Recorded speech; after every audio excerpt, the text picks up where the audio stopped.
Hi, it's Kari Matthews of Prairie Quilting, and today we are working on my Nordic Stars quilt. We are working on the center medallion today. It's an applique block, and then we are also going to be making some bias tape for that vine. The pattern is available through my website, prairiequilting.com, and the fabric I used is Chalk Barn by Shannon Roberts for Benertex. Okay, we are going to be working on the oak leaf center block, and we're using Fusible Web Applique. Let's go ahead and get started. Okay, so for our applique block here, I have already cut these pieces out, and what I used is the Fusible Web. Okay, so I drew the reverse of the template onto this Fusible Black web, and then I ironed that onto the wrong side of the fabric. Okay, and now I'm going to go ahead and cut out my shape with some scissors. And I'm kind of using I'm using like more of a paper scissor for this because I don't want to dull my fabric scissor. Okay, so after I cut that out, I'm going to go ahead and peel this Fusible Web off the back. Okay, peel the paper part off, and then place your template, or I mean not your template, your applique pieces according to the diagram that's in the pattern, okay? And when you're happy with it, and it doesn't have to be exact, I mean, do it so it pleases you, okay? And then let's go ahead and we are going to press this down, okay? And I am, follow the directions on your, with your fusible backed web, okay? Whether it's steam or not steam, so. Okay, let's go ahead. I think that looks pretty good there. Okay, and this is going to be on point. So, and I am going to just come down and give it a press down. I'm not, ironing it because I want to get that glue set. Okay, so I'm kind of covering the main spots first, and then I'll go ahead and kind of go back over it and kind of make sure I get it really good. So our next step is we're going to start stitching, okay? And I'm going to start in a corner, okay? And you want to experiment with your stitches and kind of figure out where your needle is going to come down. Okay, so you just go ahead and follow along. Stitch that edge down.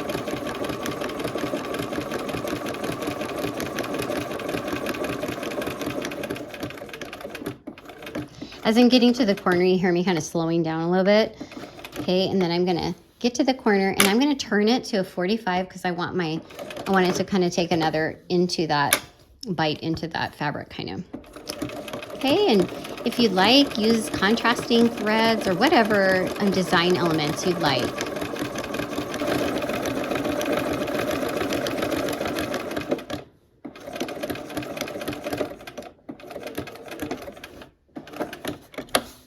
Okay, so we have gone around that center section here, and I'm going to go ahead and I'm going to give myself some tails so that I can pull these through, okay? And then what I like to do is bury my threads on the back. Okay, so what I did is I threaded my needle with both of those threads that are on the top, okay? And I'm going to go down just straight down and pull those threads through, okay? And when I do that, I have on the back side, I have 2 sets of threads, okay, the start and the end, and it doesn't really matter which ones match up. We're going to just knot them off. So I'm going to take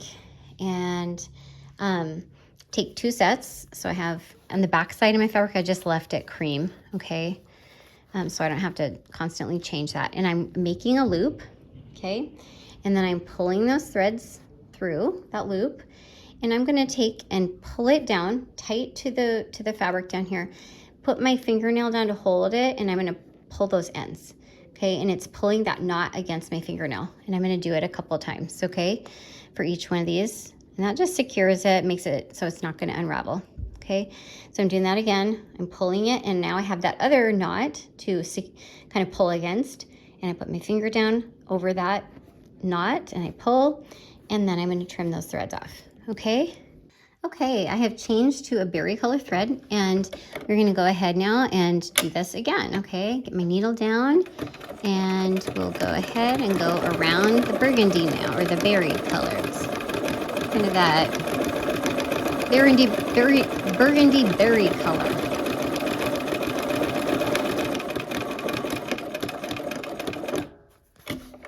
I'm gonna go on the diagonal, okay.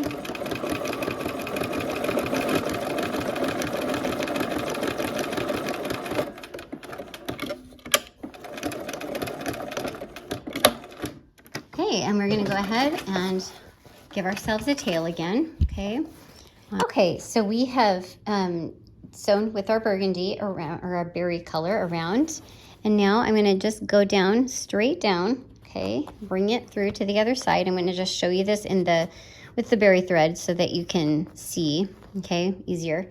So I'm making a loop, okay, I'm coming down under the loop and pulling those threads through, okay, and then I'm pulling it, I'm kind of wiggling it down so that it's on the surface of the fabric, okay, it's flat against it, and I have where the knot is going to be here, and I put my fingernail there, and then I pull against it, okay, and I'm going to do it again. I have a loop, okay, if you can see that, pull my threads through, and then don't get that circle too tight yet, because we need to get it down to the surface of the fabric. If it gets too tight, just make it bigger again, like I just did, okay, and then hold it down close to the fabric and pull through.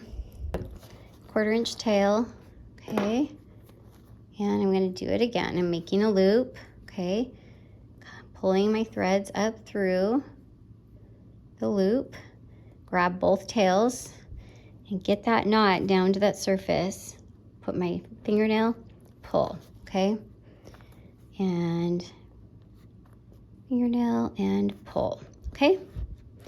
All right, so hopefully that was a little bit easier. There are 2 threads. It's the cream and that berry color. Okay, and here we are with the teal, okay.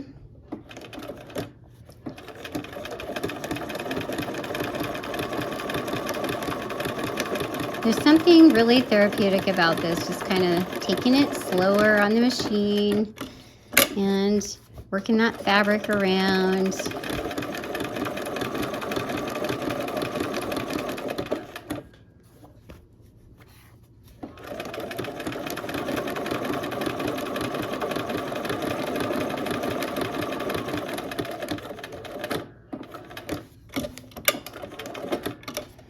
Okay, now I'm going to bury these threads just like I did the other sets of threads. Okay, and we're onto the gold leaves now. Okay, so we're gonna go ahead and needle down, and this one is gonna be a lot more turning because it's gold, or it's those oak leaves, so they're going all around.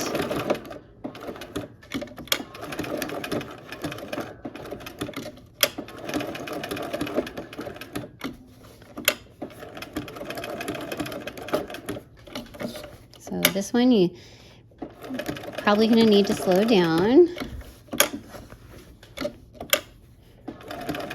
And I didn't do very contrasting threads, but you could, to add some more interest to it. It might bring out the kind of almost look like veins in the leaves.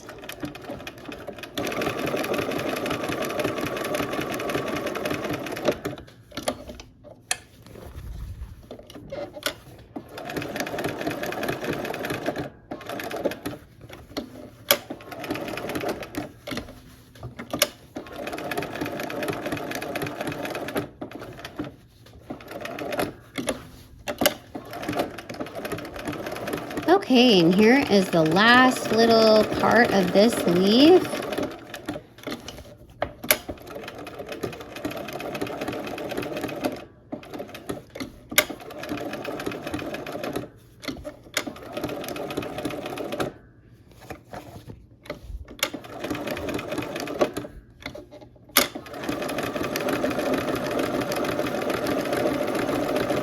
You know, and it is a little forgiving because after all, they're leaves, right? They're organic, they're not all the same. And so that is just great.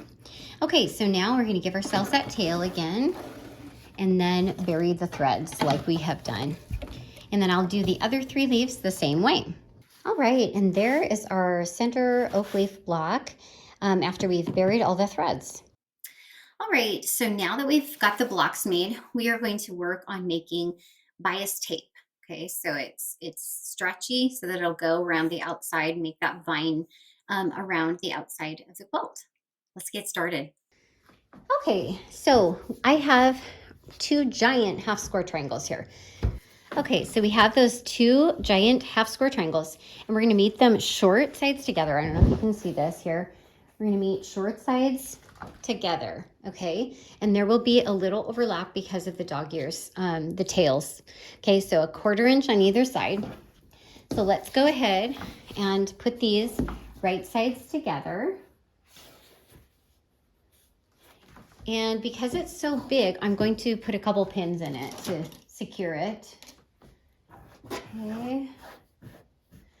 And I'm just matching it up so that my dog ears are about a 1/4 inch. I'm just eyeballing it, but it kind of gives us a little bit of a gauge to shoot for, okay? And then on the other side, we'll also have a little bit of an overhang as well.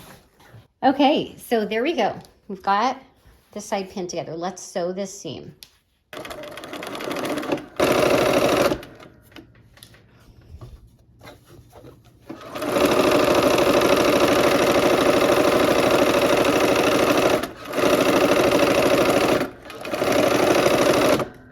All right, I'm going to go ahead and clip my corners.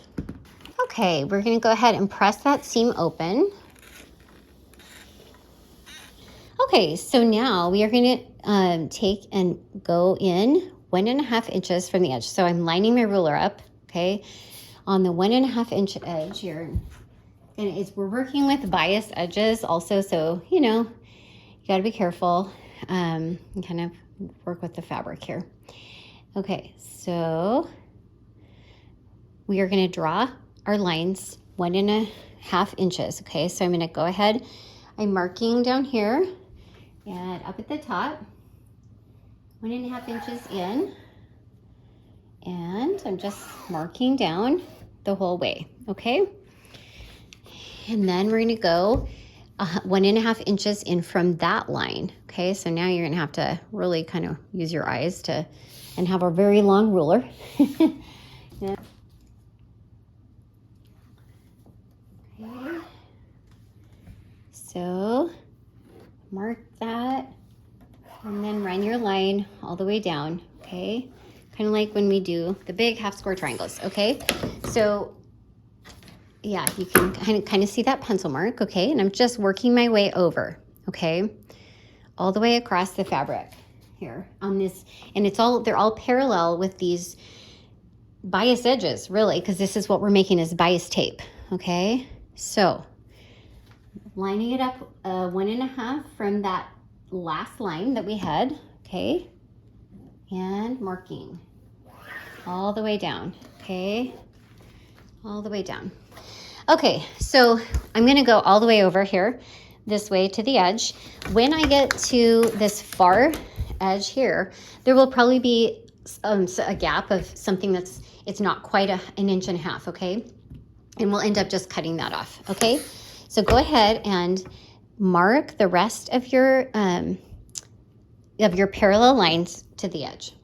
Okay, so I have marked all my lines, okay? And I don't know if you can see, there's like a smidge, okay, that is left over. So I'm gonna go ahead and trim that off on that line.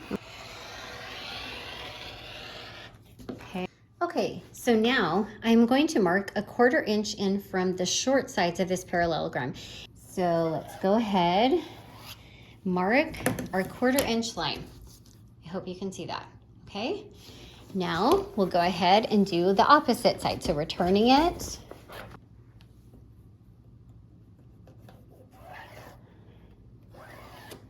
Okay, so we have this edge marked as well, okay?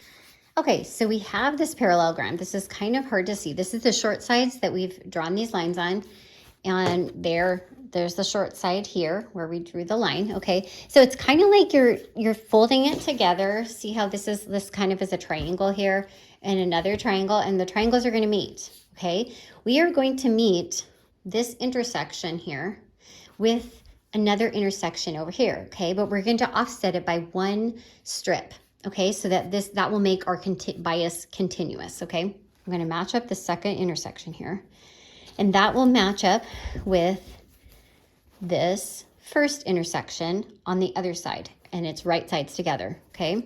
So what I'm going to do to make sure I get those intersections correct is I'm going to poke this pin that's going through this intersection and look and kind of just get it through this intersection too.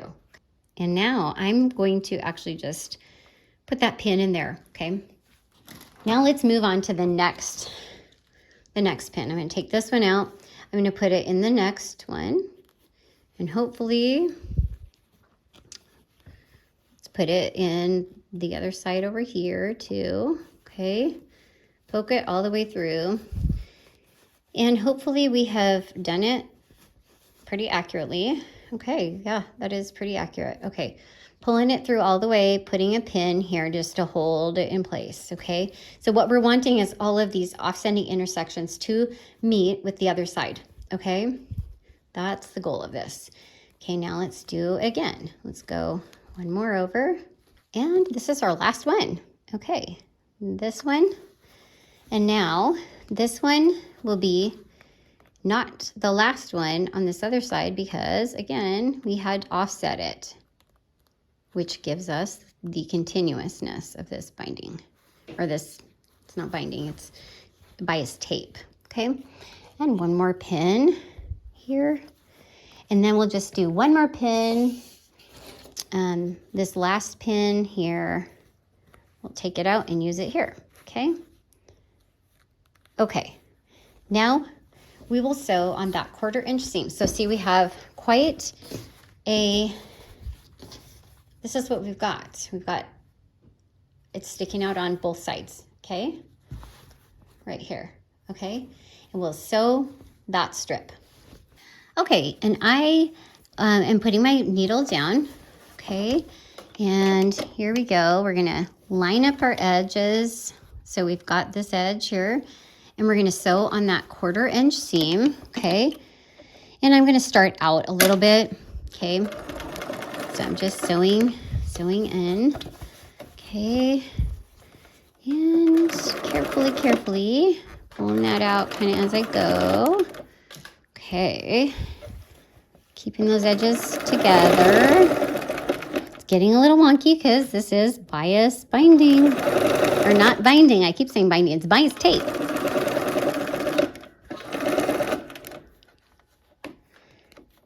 The same idea for bias binding, only the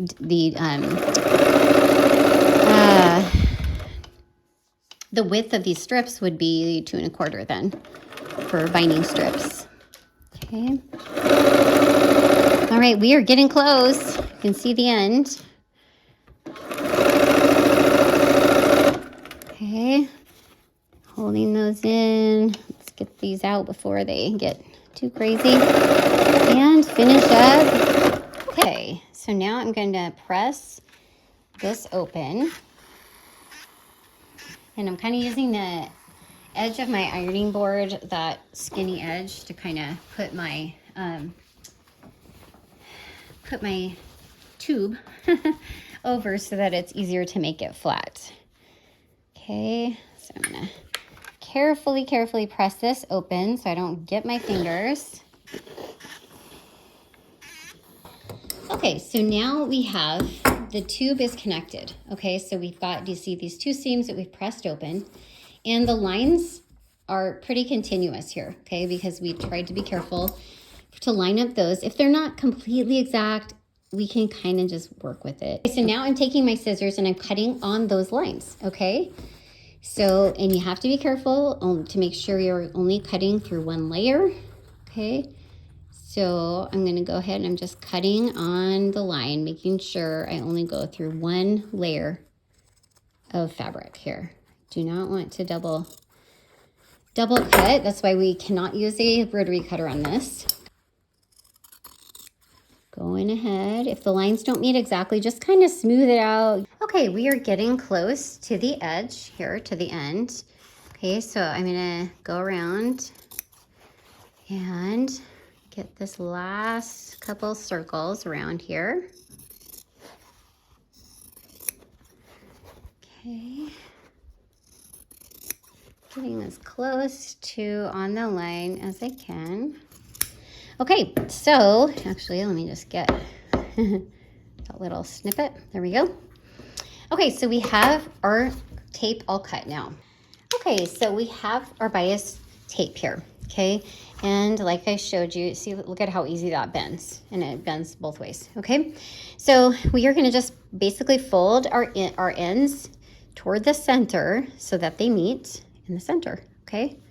So we'll go ahead and just, if you have a biased tape maker, that would be very handy as well. These days I'll have to get one. Okay, so we are left with this bias tape that bends. Okay, and yeah, you could do it, you know, if you wanted it a little bit skinnier, you could do it a little bit skinnier. So yeah, go ahead and press all of that, and then we will be pinning this around the edge of the quilt. Okay, to sew this bias binding on the edge, I laid this out on the edge, and I just tied a knot in the end of my thread, and it's just needle turn applique. So I'm going in from the bottom, and I'm coming in, it's hard to see because I have the same color thread, but I'm coming in just catching a few threads of that fabric, and then going back and coming up at about 3/8 of an inch to the left, okay? So the bias binding, you know what, even though it does stretch, there's still going to be a little bit of stuff you have to ease in on one side or the other, depending on which side has, you know, the bigger curve going on.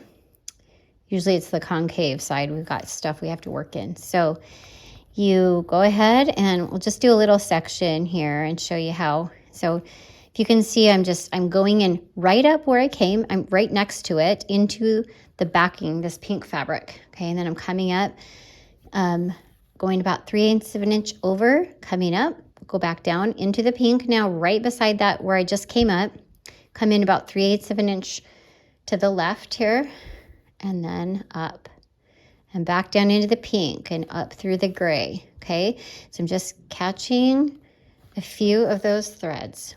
Okay, and you know what, I'm going to go ahead and show a knot on the back side. Okay, so we'll go ahead, and it's the same thing as what we did before. So I'm gonna put my thing, make a big loop. Okay, and I'm going to go ahead and hold my finger, and I pull that thread. Okay, and I'm going to do a few of these because this is only one thread's worth, so I want it to build up enough bulk so it won't pull through that fabric. Okay, so I'm doing it, and I'm just keeping on going through a few times, and even use your whole hand if you want here. And go ahead and hold that fingernail down on that knot that you're forming.